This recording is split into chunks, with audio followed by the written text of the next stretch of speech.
Hello everyone, कैसे हैं आप सब। तो आज की इस वीडियो में मैं आप सभी बच्चों को FYUP यूए सेमेस्टर थर्ड सेशन 22-26 में आप सभी बच्चों का एसी यानी एबिलिटी एनहेंसमेंट कोर्स में हिंदी के क्लासेस चल रहे थे मेरे चैनल पे। और ये हमारा आप सभी बच्चों को आज के टॉपिक में मैं संधि पढ़ाने वाला हूँ। संधि क्या होता है, संधि के जो भेद होते हैं, संधि विच्छेद भी पढ़ना पड़ेगा आप सभी बच्चों को। ये टॉपिक पूरा एक ही वीडियो में मैं आप सभी बच्चों को कंप्लीट करने की पूरी कोशिश करूंगा। वीडियो पूरा देखिएगा, आपको पूरा का पूरा संधि समझ में आ जाएगा। साथ ही साथ आपके एग्जाम में जो भी सवाल पूछेंगे वो भी यहाँ से कवर हो जाएंगे। तो चलिए वीडियो को शुरू करते हैं। वीडियो पसंद आए तो वीडियो को लाइक कर दीजिएगा, चैनल पर नहीं हुआ है तो चैनल सब्सक्राइब कर लीजिएगा, साथ में बेल आइकन पे क्लिक कर लीजिएगा ताकि इसी प्रकार पल पल की हर वीडियो नोटिफिकेशन आपको मिलता रहे। डिस्क्रिप्शन बॉक्स में टेलीग्राम ग्रुप, फेसबुक पेज का लिंक है और हमारा एक ट्विटर अकाउंट है जिसे आप लोग एक्स कह सकते हैं, एक्स सोशल मीडिया प्लेटफॉर्म जिसे कहा जाता है। वहां पर आप मुझे फॉलो करना चाहते हैं फॉलो कर सकते हैं ताकि किसी प्रकार अपडेट आएगा तो वहां पर आपको शेयर कर दिया जाएगा। देखिए सबसे पहले क्या है, हमारे पास आपसे पूछा जाएगा कि संधि क्या है, तो आप क्या बताइएगा संधि होता क्या आवश्यकता। तो देखिए संधि जो है एक संस्कृत भाषा का पहले एक शब्द है जिसका अर्थ होता है संधि यानी सम प्लस धी। अगर इसे तोड़ा जाए तो इसे कहा जाएगा मेल या फिर जोड़ करना।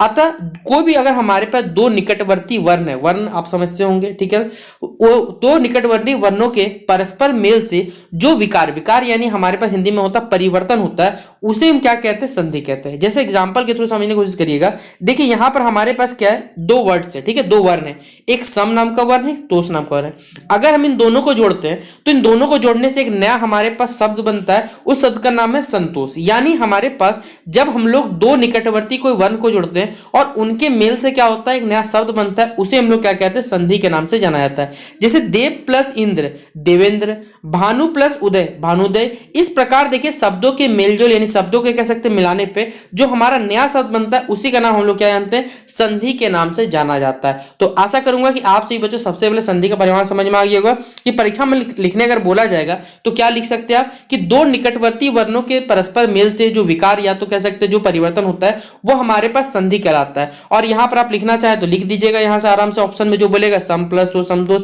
इस प्रकार से आप लिखना चाहे लिख लीजिएगा उदाहरण पे।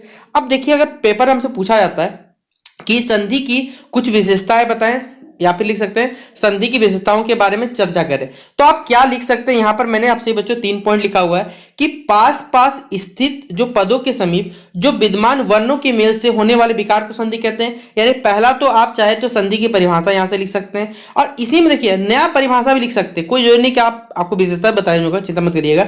यहां मैं आपको आप अपने हिसाब से लिख सकते हैं परिभाषा कि जब दो शब्द मिलते हैं तो पहले शब्द की अंतिम ध्वनि और जो हमारे पास पहला जो ध्वनि जो दूसरा शब्द रहता है उसका पहला ध्वनि से जो नया शब्द बनता है या परिवर्तन होता है उसे हम लोग क्या कहते हैं, संधि कहते हैं। तीसरा आप संधि की परिभाषा लिख सकते हैं, जब दो शब्द आपस में मिलकर कोई तीसरा शब्द बनाते हैं तब जो परिवर्तन होता है उसे आप क्या कहते हैं, संधि कहते हैं। तो इस प्रकार से आप संधि के यहाँ पर 3 डेफिनेशन लिख दिए गए।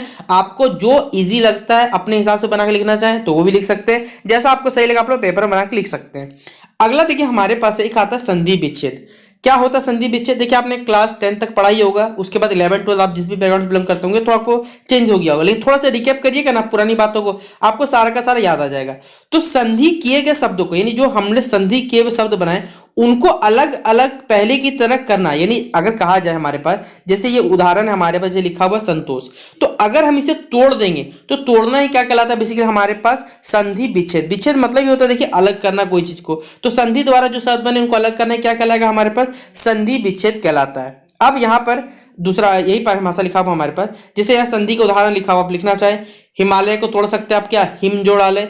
यहाँ पर साधारण लिख सकते हैं सत जोड़ आनंद, यथापसर को यथापसर, इस तरह आप लिख सकते हैं यहाँ पर उदाहरण। अगला देखिए हमारे पास हिंदी के व्याकरण में संधि के हमारे पास 3 भेद पढ़ने, आपके सिलेबस में सिर्फ 2 ही दिया हुआ है, एक स्वर भी दिया हुआ है, एक व्यंजन दिया हुआ है। विसर्ग आपके सिलेबस में देखिए मेंशन नहीं होगा, लेकिन छोटा सा टॉपिक है इसलिए मैं साथ में यहाँ आपको ये भी कवर करके चलूंगा। देखिए हिंदी में हमारे पास 3 भेद होते हैं संधि के, एक स्वर संधि, एक व्यंजन संधि, एक होता है हमारे पास विसर्ग संधि। अब स्वर संधि में हमारे पास यहाँ पर लिखा हुआ पढ़ सकते हैं मुनि प्लस इंद्र, यहाँ पर आप देख सकते हैं सज्जोड़न सज्जन हो जाएगा, यानी जिसे विसर्ग संधि में आप समझ सकते हैं कि यहाँ पर विसर्ग का क्या रहेगा, उदाहरण आएगा, तो ये विसर्ग संधि के अंतर्गत आता है। अब यही देखिए फिर से संधि का परिभाषा लिखा हुआ है तो इसे लिखना तो आपको नहीं पड़ेगा, लेकिन स्वर्ग संधि का आपको भेद याद रखना पड़ेगा, दीर्घ गुण वृद्धि यन आयादी।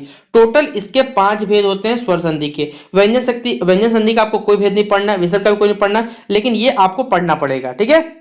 अगला देखिए हमारे पास क्या यहाँ पर बताया गया कि स्वर संधि क्या होता है।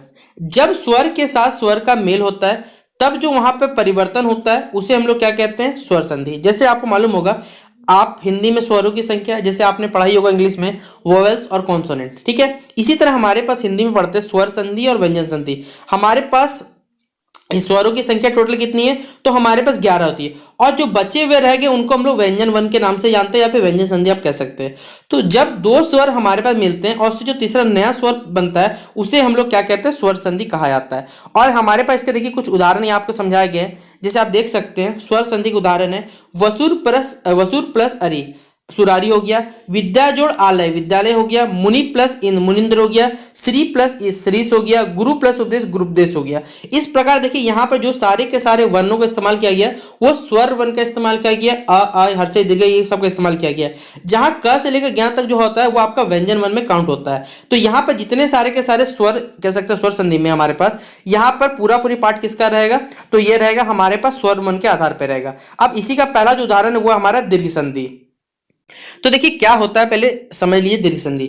जब हम लोग क्या करेंगे, दो सजातीय मतलब सेम जाति के कह सकते हैं अगर साइंस के लैंग्वेज में समझना चाहे, जब दो सजातीय स्वर आसपास यानी सेम टाइप का स्वर अगर आसपास है तो दोनों के मेल से जो सजातीय दीर्घ स्वर हो जाता है, जिसे आप लोग दीर्घ संधि के नाम से कहते हैं, और इसे कभी कभी ह्रस्व संधि के नाम से जाना जाता है। जैसे आप देख सकते हैं यहाँ पर, जैसे अगर हम लोग देखेंगे अर्थात यहाँ पर अगर देखिएगा अ और आ आएगा, के साथ अगर अ और आ है तो भी हमारे पास आ ही बनता है, यानी अगर दोनों ही हमारे पास समान वर्ण आए, अर्थात यहां पर लिखा हुआ पढ़ सकते हैं, जो अक है हमारे पास प्रत्याहार के बाद उसके समान वर्ण आते हैं तो दोनों मिलाकर क्या बनते हैं, दीर्घ। यानी आपके पास सेम वर्ण होने चाहिए, तो सेम सजातीय स्वर होने चाहिए, तो ही आपके पास दीर्घ संधि बनता है। जैसे आप देख सकते हैं जब हमारे पास इस प्रकार के उदाहरण आते हैं तो इससे जो नया हमारे पास वर्ण बनेगा उसी का नाम क्या, ह्रस्व संधि भी कह सकते हैं, या तो आप इसे दीर्घ संधि के नाम से भी जानते हैं। अगला हमारे पास देखिए गुण संधि, ठीक है। आपको एक देखिए सबसे पहला बात है ना, आपको देखिए कंडीशन याद रखना पड़ेगा। बिना कंडीशन तो आप कुछ भी याद नहीं रख सकते, जान लीजिए, बिना कंडीशन के आप कुछ भी नहीं। ये गुण संधि के देखिए कुछ कंडीशन है, अगर ये मिलेंगे तो ये बनेगा, इस प्रकार से आपको याद रखना पड़ेगा। तो गुण संधि के लिए ये चाहिए हमारे पास। इसी तरह गुण संधि उदाहरण देखिएगा ना, जैसे आप नर प्लस इंद्र, नरेंद्र हो गया, ज्ञान प्लस उपदेश। आप देख सकते हैं सब के सब जो उदाहरण है ये यहीं से आए हैं, जब हमारे पास आई के साथ यहाँ पर ये सब मिलेंगे तो ये बनते हैं। ये कंडीशन है, ये मिलेगा तो ये बनेगा, ये मिलेगा तो ये बनेगा। तो कंडीशन आपको याद रखना पड़ेगा गुण संधि के लिए। इसी प्रकार देखिए संधि का आपको देखिए पहले बात इतना बेहद डिटेल में याद नहीं रखना है, मैं आपको पढ़ा दे रहा हूँ ताकि कोई दिक्कत ना है। अगर ये कंडीशन रहेगा हमारे पास, ठीक है, तो क्या बनेगा, जो संधि बनेगा उसका नाम क्या हो जाएगा हमारे पास, वृद्धि संधि। कंडीशन है, कंडीशन बस याद रख लीजिए, सारा का सारा याद हो जाएगा, वृद्धि हो गया। इसी प्रकार देखिए इसका उदाहरण भी दे दिया गया, आप लिखना चाहे लिख सकते हैं। अगला हमारे पास यन संधि। तो देखिए यहाँ पर हमारे यह का कह सकते हैं, जब यह बनेगा तो इसको रखा जाता है हमारे पास यन संधि के अंतर्गत रखा जाता है। तो ये इसका उदाहरण हो गया। भेद कितना होता है वो तो याद नहीं रखना पड़ेगा आपको, यन संधि का उतना काम का भी नहीं आपका, आपको बस उदाहरण याद रखना है। देखिए यहाँ पर अगर देखेंगे तो यह नाम का उच्चारण हमारे पास आ रहा है, या फिर त्र में स्वर होना चाहिए, ये कुछ कंडीशन रख दिया गया आपसे बच्चों के लिए। और लास्ट हमारा देखा जाए तो अयादि संधि यहाँ पर रखा हुआ है, ये भी कुछ कंडीशन पे बनते हैं। तो कंडीशन बेस्ड आपको जो बनेगा वो संधि, लेकिन पहले बता दे रहा हूं आपको उतना डिटेल में नहीं आएगा। आपको याद रखिएगा टोटल स्वरों की संख्या कितनी होती है, 11। बाकी जो आपका बच गया व्यंजन वर्ण के अंतर्गत आ जाएगा आपका, और 11 वर्ण अगर आप याद रख लीजिएगा यार स्वर वर्ण, तो आपका पेपर में सारा का सारा सवाल आप लोग बन जाएगा। अब यही देखिए अयादि संधि का कुछ उदाहरण दे दिया गया आप सभी बच्चों को, जो आप नोट डाउन करना कर सकते हैं। व्यंजन संधि, जब व्यंजन को व्यंजन या फिर स्वर के साथ मिलाया जाता है तो हमारे पास जो परिवर्तन होता है उसे आप लोग क्या कहते हैं, व्यंजन संधि के नाम से जानते हैं। देखिए बचपन का चीज पढ़ा हो, कुछ मैं आपको नया नहीं पढ़ा रहा हूं यहाँ पर। जैसे देखिएगा जगत जोड़ नाथ, ठीक है, जगन्नाथ। यहाँ पर देखिएगा अगर हमारे पास जगत में देखा जाए तो यहाँ पर आपके पास व्यंजन संधि भी है, नाथ में देखिएगा तो यहाँ पर हमारे पास स्वर संधि, दोनों मिलके भी बन सकता है। उसके पास हमारे पास जो नया शब्द बनता है तो उसे हम लोग व्यंजन संधि के अंदर रखते हैं। और लास्टली हमारा देखिए विसर्ग संधि, यानी जब विसर्ग के बाद जब स्वर या व्यंजन आ जाए तो उसे हम लोग क्या कहेंगे, जो परिवर्तन होता है उसे हम लोग विसर्ग संधि कहते हैं। जैसे आप उदाहरण दे सकते हैं, यहाँ पर हमारे पास सब के सब उदाहरण देखिए विसर्ग का उदाहरण लगा हुआ है, यानी विसर्ग संधि का उदाहरण पहचानने का आपके पास कोई दिक्कत नहीं आने वाला। तो ये रहा हमारा संधि का पूरा टॉपिक, कि आशा करूंगा कि संधि पूरा क्लियर हो गया होगा। नेक्स्ट वीडियो में आपसे बच्चों जो टॉपिक रहेगा वो मैं आपको क्लियर कर दूंगा। तो संधि से जो सवाल पूछा जाएगा वो आपका क्लियर हो गया आशा करता हूँ। वीडियो पसंद आया तो शेयर कर दिए दोस्तों के साथ, और कैसा लगा क्लास जरूर बताइएगा। तब तक के लिए जय हिंद, जय भारत।